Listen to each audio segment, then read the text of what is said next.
Cocinas Johnson. Diseños que definen tu estilo. Johnson, cocinas diferentes.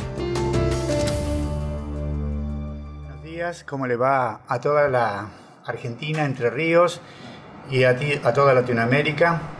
A través de la Sociedad Entrerriana de Terapia Intensiva, la filial Entre Ríos de la Sociedad Argentina de Terapia Intensiva y la regional litoral de la Sociedad Argentina de Terapia Intensiva, nos comunicamos con ustedes con el objeto de tener esta presentación interdisciplinaria sobre un problema muy importante y la pandemia que tenemos actualmente y el modo de encarar y una nueva modalidad que es el alto flujo en el tratamiento. No quiero empezar sin antes agradecer a la empresa Johnson Acero que nos permite tener la comunicación con ustedes y mantener una nube donde todas las presentaciones que hemos hecho para Entre Ríos y para la Argentina se pueden consultar, cada uno de los sanatorios, clínicas, hospitales, para que tengan de alguna manera las presentaciones que hemos hecho desde el año pasado hasta el día de hoy. Nos demoramos un poquito, por un lado por algunos problemas técnicos y por otro lado porque estábamos esperando el ingreso de los más de 1000 inscriptos de Entre Ríos, Argentina, de Chile, de Perú, de Colombia, de Venezuela, de México, de Estados Unidos, de España, y que de alguna manera nos comunicaremos en la última parte, después de las presentaciones, nos comunicaremos para ver las controversias que ofrece este tema tan apasionante como el tratamiento de la pandemia a COVID-19. En la presentación del día de hoy, en unos minutos comienzo con el primer tema: ¿por qué, cuándo, a quién y cómo realizar el alto flujo de oxígeno en COVID? Con una duración de 30 minutos, la licenciada Ana Bejarano va a versar sobre la implementación de la oxigenoterapia con cánulas de alto flujo en COVID-19. Posteriormente, el bioingeniero Diego Cadur va a hablar sobre gestión e instalación de gases medicinales con una duración de 15 minutos. Y por último, el bioingeniero Tulio Federico Pérez va a hablar sobre equipos para oxigenoterapia con una duración de 15 minutos. Esta presentación interdisciplinaria participando a los bioingenieros es de tremenda importancia porque el considerar el alto flujo en las instalaciones, ya sea en guardia, en internación general o en terapia intensiva, implica modificaciones sobre el uso de oxígeno que deben de alguna manera estructurarse. Y por último, vamos a establecer 30 minutos de controversias, preguntas y un consenso final que intentamos a través de la Sociedad Entrerriana compartir con todos ustedes. Comenzando con el tema, el alto flujo de oxígeno sería el tratamiento adecuado en la insuficiencia respiratoria por COVID-19, realizándolo precozmente. Esa fue la pregunta que nos hicimos el año pasado. Se han revisado más de 200 trabajos, el 70% del año pasado, el 30% de este año, para contestar este tema. El alto flujo de oxígeno evitaría la intubación y la asistencia mecánica hasta el 50% de las veces. El alto flujo de oxígeno no aumentaría el riesgo de aerosolización y contagio del personal de salud, más allá del que pueden predisponer una nariguera o una máscara de reservorio. El alto flujo de oxígeno sería el tratamiento adecuado. Entonces, en la insuficiencia respiratoria con hipoxia, en neumonía moderada, severa o crítica por COVID-19, mejorando el pronóstico y evitando en un alto porcentaje la asistencia mecánica y sus complicaciones, barotrauma o infecciones.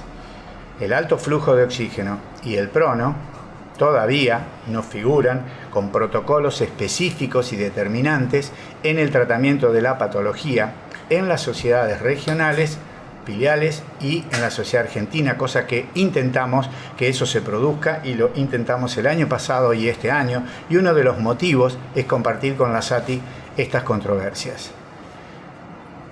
En el protocolo actual, la identificación precoz de COVID-19 leve, moderado o severo es fundamental, junto con la PCR, el aislamiento y vamos a ver la oxigenoterapia convencional. Utilizar el protocolo de Oxford, el pronovigil precoz, ya vamos a ver de qué manera, y el plasma de paciente convaleciente, modificando los criterios que teníamos el año pasado, haciéndolo más precozmente que antes, entre el día 3 y 5, y tratando de identificar a la población de alto riesgo o eventualmente sueroequino. El alto flujo de oxígeno, que es el tema que vamos a hablar hoy, el BNI, ya sea en su forma de casco, de helmet, la asistencia mecánica ventilatoria, y dentro de los nuevos tratamientos potenciales, el que parece que ha adquirido fuerzas es la inhibición de la interleucina 6. Identificar la neumonía moderada o severa crítica es fundamental, y evaluar las características del paciente, para lo cual podemos utilizar el CUB65 del Quicksofa. Nos inclinamos a este, al cual le agregamos, además de estado de conciencia, tensión arterial, frecuencia respiratoria, la saturación de oxígeno. La estrategia para evitar el colapso y la progresión de la patología es tratar de aumentar el número de camas críticas y de disminuir la conexión a la asistencia mecánica, teniendo criterios más restrictivos para realizar la intubación, tanto utilizando la cánula de alto flujo o el uso de BNI y Pronovigil. En la oxigenoterapia convencional estarían los sistemas que se van a referir los ingenieros de bajo flujo, bigotera, máscara de reservorio, o de alto flujo, que es la cánula nasal, lo cual nos va a permitir que el airecito sea tibio o húmedo, la FiO2 perfectamente conocida, elevar niveles de PIP que son bajos pero nos ayudan, y de alguna manera la disminución del espacio muerto. Esta nariguera nos permite, a través de un blender, conocer perfectamente la FiO2 que estamos haciendo, manejar un flujo hasta 60 los equipos externos y hasta 80 los equipos internos, bien humidificado al 100%, de 31 a 37 la temperatura, y es una alternativa muy importante, para lo cual vamos a ver cuáles son los motivos que nos llevaron a la utilización desde el año pasado. A la izquierda de ustedes, mía derecha, se encuentra de alguna manera la heterogeneidad del ingreso del oxígeno con la administración de oxigenoterapia de bajo flujo, donde hay territorios obvios que el oxígeno no llega a realizar el intercambio. Justamente el objetivo, el alto flujo, es la homogeneización del ingreso del oxígeno a los pulmones, y ven la diferencia que establece la mejoría rápida que observamos en los pacientes apenas en los primeros 30 minutos. ¿Cuál sería el motivo? Por un lado, la reducción del espacio muerto, y esto se produce evitando la reinhalación de CO2. Y esto es muy importante en el alto flujo, porque no lo producen otro tipo de ventilación no invasiva. Esto va creando, cada 10 puntos que yo aumento el alto flujo, un aumento de la presión de fin de expiración, llegando a valores de 5 de 6, partiendo con valores de 30 a 60 o 80 de alto flujo, cosa que mejora el reclutamiento. El oxígeno suplementario, conocido perfectamente, que vamos a administrar, y la humedad óptima, que evita la desecación y mejora la expulsión de secreciones. El alto flujo ejerce un barrido de CO2, disminuyendo el espacio muerto anatómico, aumentando la presión de expiración, manteniendo un flujo constante y mejorando la función mucociliar. Por lo tanto, lleva al paciente a disminuir la frecuencia respiratoria, a mejorar la oxigenación, a que tenga menos esfuerzo respiratorio, a una mejor expulsión de mucosidad, a un mayor volumen tidal y a un mayor volumen expiratorio final. La SATI, como vemos en la gráfica, no hay una recomendación clara, pero sí lo tiene la Asociación Argentina de Medicina Respiratoria, la Organización Mundial de la Salud, el Reino Unido, Estados Unidos, la guía de la Organización Panamericana de Salud, el Consenso Intersociedades de España, la guía americana, alemana, canadiense y australiana. Dentro de la fisiopatología, hemos estado conectados con el doctor Guillermo Bujedo el año pasado, que nos ha enviado la fisiopatología y qué es lo que ocurre y por qué mejoraría tanto el Pronovigil precoz y la administración de alto flujo. Al ingreso, la actividad viral y la replicación invade los pulmones, y esto produciría una respuesta inflamatoria. Si nosotros actuamos precozmente, trataríamos de evitar la progresión de la enfermedad. Y vamos a ver en el primer estadio de inflamación, de organización de la estructura fisiopatológica, y podríamos, actuando precozmente, llegar a la recuperación. Y vemos a la izquierda que el prono y el alto flujo evitarían esta progresión. Tenemos, por un lado, la injerencia genética de cada individuo con la respuesta y la inflamación, la inmunomodulación y la agresión viral. Esto es la evaluación que hacemos radiológica o tomográfica, en la cual, si nosotros tenemos las imágenes iniciales con opacidades en vidrio deslustrado, que se van confluyendo, originando el pavimento loco y van llevando a consolidaciones parciales y culminan en consolidaciones difusas, esto va produciendo una insuficiencia respiratoria progresiva que va a comprometer la vida del paciente. Si nosotros actuamos precozmente, tanto con prono, vigil y con alto flujo, podríamos evitar la progresión de esta enfermedad nueva, con alto potencial trombótico, con una evolución prolongada y con gran predisposición a complicaciones, tanto de barotrauma como de infecciones precoces y tardía. Esta es la respiración normal que llevamos adelante con la ventilación, pero cuando el paciente aumenta el trabajo respiratorio o cuando está ventilado de una manera inadecuada, el estrés y el estrés van a llevar al estiramiento cíclico. En este gráfico que nos aporta el doctor Bujedo de Brochard, la injuria inicial a nivel capilar va produciendo edema a nivel pulmonar y va empeorando el intercambio gaseoso. Y esto, naturalmente, incrementa el drive respiratorio, incrementa el esfuerzo y esto va a llevar a una autoinjuria que es el PSILI. Por supuesto que inicialmente la mejor manera era realizar una intubación precoz y una sedación, propuesto por Gattinoni, que de alguna manera evitaría esta autolesión. Posteriormente, nuestro conocido Tobin estableció una precaución acerca de la intubación precoz y la ventilación mecánica y que había otras modalidades que podrían evitar el ingreso a la asistencia mecánica ventilatoria y las complicaciones posteriores. Esto hizo ubicar en el centro qué podíamos llegar a hacer para evitar la progresión de la enfermedad y no llegar a la intubación. Ahí está el centro respiratorio, los músculos, la ventilación alveolar, el manejo de la PCO2 y la injuria que se produce en el pulmón. Ahí ya vemos el pulmón injuriado con el aumento del trabajo respiratorio.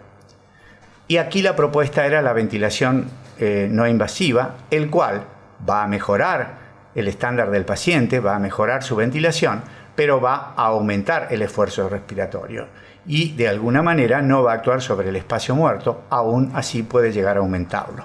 ¿La cánula nasal nos va a permitir reclutamiento? Sí. Fíjense que en la medida que vamos aumentando de 30 a 40 litros minuto a 50, se va aumentando la presión de fin de expiración y eso nos va a ayudar al reclutamiento, disminuyendo la frecuencia respiratoria y disminuyendo la frecuencia cardíaca. Esto lleva a una disminución del espacio muerto y con la característica de que tiene una menor injerencia del operador, mayor independencia y mejor tolerancia de lo que podría llegar a ser la ventilación no invasiva.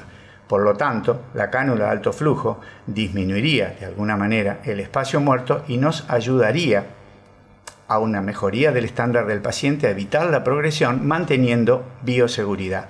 Este es el trabajo de Fratt y de Thiel, en la cual describen la mejoría del alto flujo con respecto a la oxigenación estándar y la ventilación no invasiva, mejorando inclusive el pronóstico cuando los pacientes eran más graves o tenían más edad. Esto es lo que se tomó para el trabajo del año pasado de Moule y colaboradores, trabajando con alto flujo y oxigenoterapia estándar, logran disminuir los días de internación y disminuir la mortalidad. O sea que tenemos mucha literatura que de alguna manera avala esto. Esto es la experiencia chilena muy al principio, en el cual la mortalidad de los pacientes con alto flujo estaba del 6 al 14%, sin embargo, la mortalidad de los pacientes con ventilación mecánica estaba por encima del 33%. Y esto significa que actuando con alto flujo y prono, nosotros podemos cortar este ciclo de PSILI, de autoinjuria, pudiendo mejorar la reacción inflamatoria, la elevación de citoquinas y la mayor insuficiencia respiratoria en estos pacientes. Este es el protocolo de la Sociedad Chilena, lo voy a pasar porque después vamos a ver nuestro protocolo. Intentar el pronovigil y la cánula de alto flujo, como nos decían ellos, de alguna manera es evitar la progresión de la enfermedad. Con respecto a la bioseguridad, que se temió mucho al principio, este es el principal trabajo de Scott Leonard, en el cual vieron que las partículas, cuando trabajamos adecuadamente con la cánula que corresponde y con un barbijo que corresponde, la dispersión era prácticamente igual que la administración de una bigotera o una máscara de reservorio.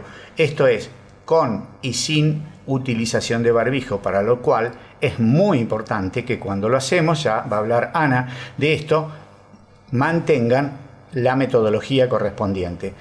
Fíjense en el trabajo de Scott Leonard, el alto flujo de oxígeno en la parte inferior no llega a más de 10 centímetros. Sin embargo, la ventilación no invasiva que está en la zona superior puede llegar hasta 90 centímetros o una máscara simple que puede llegar a 30 o 40 centímetros. Además de esto, este es el trabajo posterior de Sally, en el cual demostró prácticamente lo mismo. Y fíjense, la cánula de alto flujo a la izquierda está por debajo de la aerosolización que produce una cánula nasal o una máscara, una bigotera o una máscara de oxígeno normal. Este trabajo de Westaffer se lo hizo con el personal de salud y en la cual demostró que antes y después del alto flujo no hubo diferencias del personal de salud contaminado. En la campaña de sobrevivir a la sepsis, la oxigenoterapia y el alto flujo de oxígeno fueron considerados procedimientos que no produjeron una diferencia estadísticamente significativa en el riesgo de transmisión. Y fíjense que está la indicación, el alto flujo en insuficiencia respiratoria producido por COVID y eventualmente, si no hay respuesta, la utilización de ventilación no invasiva. Está primero el alto flujo. La Asociación Argentina de Medicina Respiratoria, el alto flujo, a 60 litros por minuto, no incrementó la dispersión de las partículas. Y estas son las recomendaciones del grupo interdisciplinario español, el cual, de alguna manera, establece lo previo sobre las partículas y además disminuye la necesidad de intubación. Y por último, la Organización Mundial de la Salud también lo coloca dentro de las opciones el alto flujo de oxígeno para ser empleado en insuficiencia respiratoria aguda por COVID-19. Vamos a las indicaciones del alto flujo de oxígeno en COVID-19. Este trabajo es de octubre del año pasado, de Gómez, con las recomendaciones del consenso clínico sobre la asistencia mecánica no invasiva en pacientes adultos con COVID-19. Y fíjense que las tres opciones, en la parte de abajo está la cánula nasal de alto flujo, a la derecha está la oxigenoterapia convencional y a la izquierda la BNI. Dentro de los criterios que ellos establecen, los criterios clínicos, la disnea moderada severa con signo de dificultad para respirar y uso de músculos accesorios y movimiento abdominal paradójico, la taquipnea superior a 30 por minuto, los criterios gasométricos con un PAFI menos de 200, con una FiO2 de 0,4 y una saturación menor a 92, y que indique que es un fallo agudo con un pH menos de 7,35 y una PCO2 mayor a 45. Este trabajo, publicado hace apenas un mes, establece las estrategias de soporte respiratorio no invasivo en COVID como un objetivo claro de evitar, cuando sea posible, la necesidad de ventilación mecánica. Fíjense que de 1.132 unidades de 85 países, el 47% utilizaba la estrategia de oxígeno inicial con alto flujo, el 26% con ventilación no invasiva y solamente el 7% mantenía la intubación traqueal inmediata. Esto redujo la mortalidad y el alto flujo redujo la necesidad de intubación.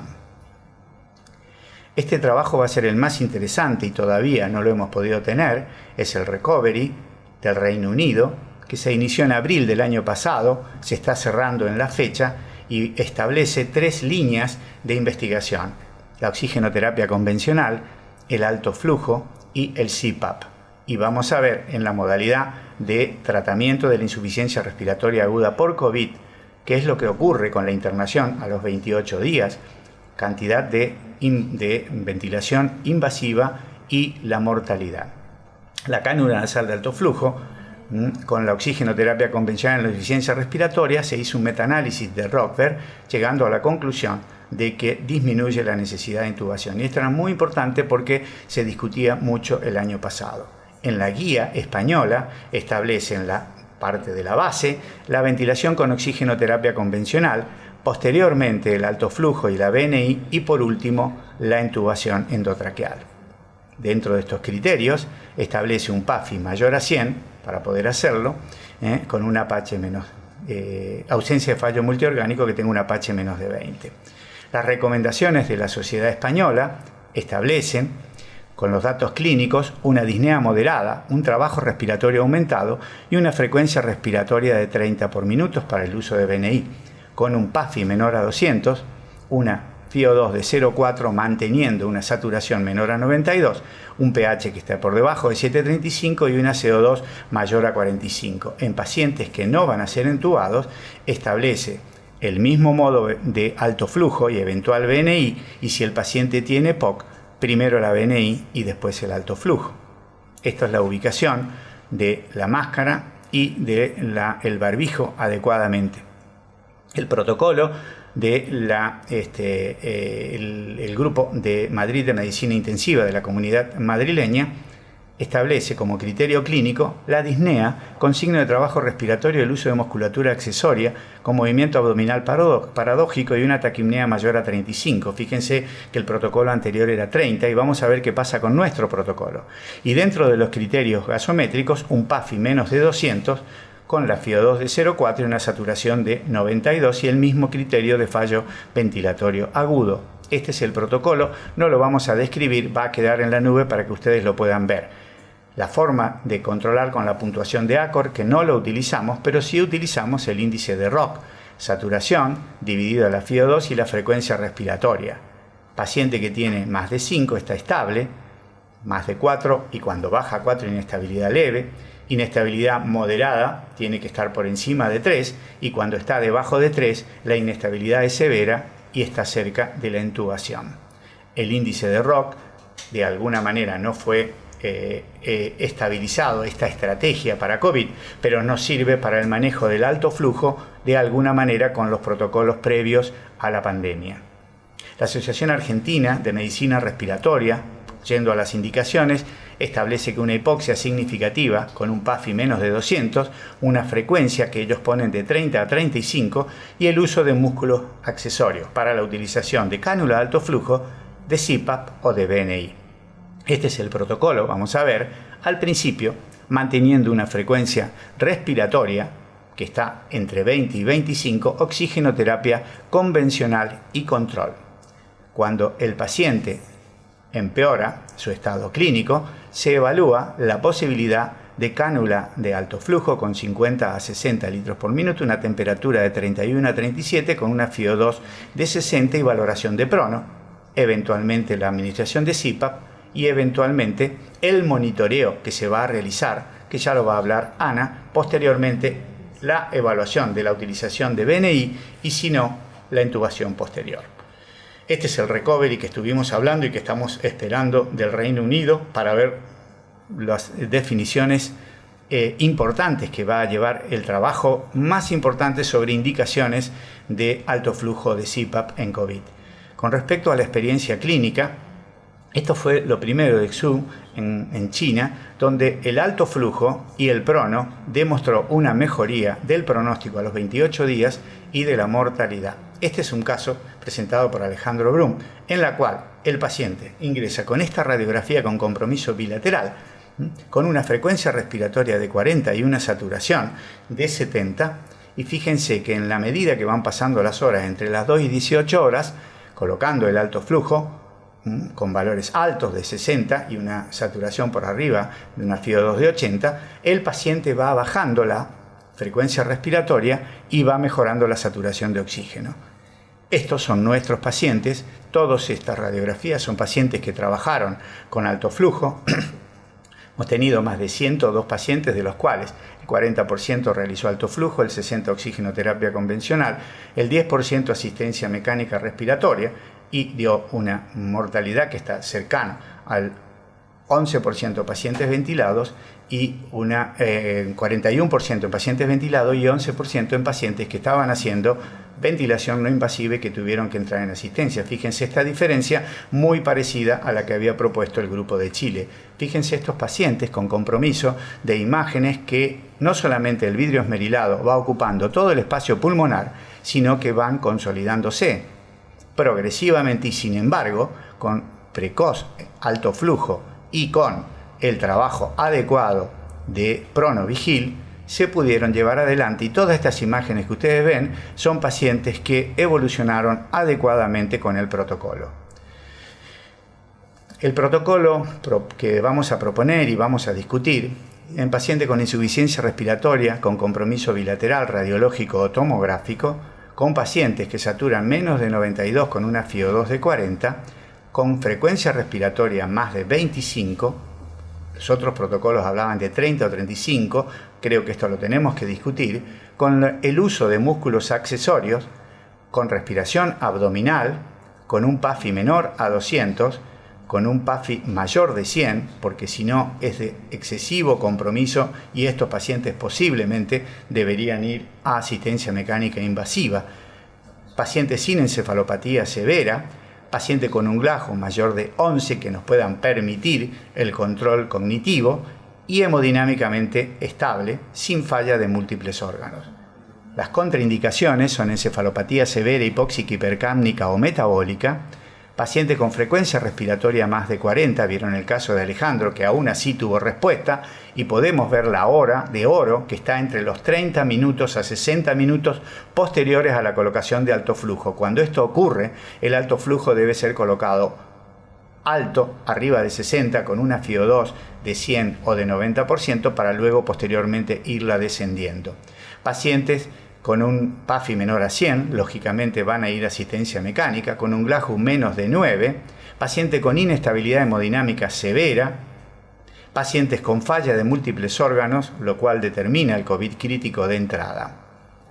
La identificación rápida del paciente con insuficiencia respiratoria va a oxigenoterapia convencional con máscara de reservorio. El paciente con prono precoz vigil, las 16 horas al día, con cánula de alto flujo si hay indicaciones sin demora. Evaluar BNI si hay insuficiencia respiratoria hipercápnica o insuficiencia cardíaca. El monitoreo del alto flujo y la BNI cada 1 o 2 horas en forma inicial hasta las 12 primeras horas. Y algo muy importante, que hay que evaluar entre el día 3 y 5 si hay signos de agotamiento. Estos signos de agotamiento pueden ser precoces y nos obligan a decidir una intubación. La intubación y la asistencia mecánica invasiva, si hay signos de agotamiento, no debe postergarse en ese sentido. El protocolo que vamos a discutir son pacientes con menos de 25 de frecuencia respiratoria y una saturación menos de 92 que mantienen una FiO2 de 40, oxigenoterapia de bajo flujo y pronovigil. Con una frecuencia respiratoria que va más allá de 25, con una saturación menos de 92 y aumento del trabajo respiratorio, irían a cánula de alto flujo, comenzando con 50 litros y una FiO2 de 60. La frecuencia respiratoria más de 30, con una saturación menos de 92, nos obligaría a aumentar progresivamente el alto flujo y la FiO2. Con una frecuencia respiratoria más de 35, llegar a un alto flujo de 80 y a FiO2 a 100, para realizar evaluaciones y signos de mejoría entre los 30 y 60 minutos, con una cánula de alto flujo de 80 litros y una FiO2 de 80, si hay signos de progresión, estos pacientes se evalúa la asistencia mecánica ventilatoria, 3 a 5 días junto a pronovigil, buscar signos que pueden aparecer de agotamiento para realizar intubación y AMR. Ante la mejoría progresiva, el alto flujo y el pronovigil, se desciende progresivamente el alto flujo y la FiO2 hasta llegar a 30 de flujo y una FiO2 de 50, pudiendo pasar a oxigenoterapia convencional. Es fundamental mantener equipos de trabajo, estos del hospital, estos del sanatorio, el team de pronovigil precoz y que todos sepan lo que tienen que hacer, el team de alto flujo precoz, para dar confianza al seguimiento de estos pacientes. En el grupo chileno solamente un caso tuvo que realizar intubación precoz y en nuestro grupo de 102 pacientes en uno solo. Si hacemos más de lo mismo, no esperemos resultados diferentes y esa es nuestra propuesta a partir de la sociedad. Muchas gracias.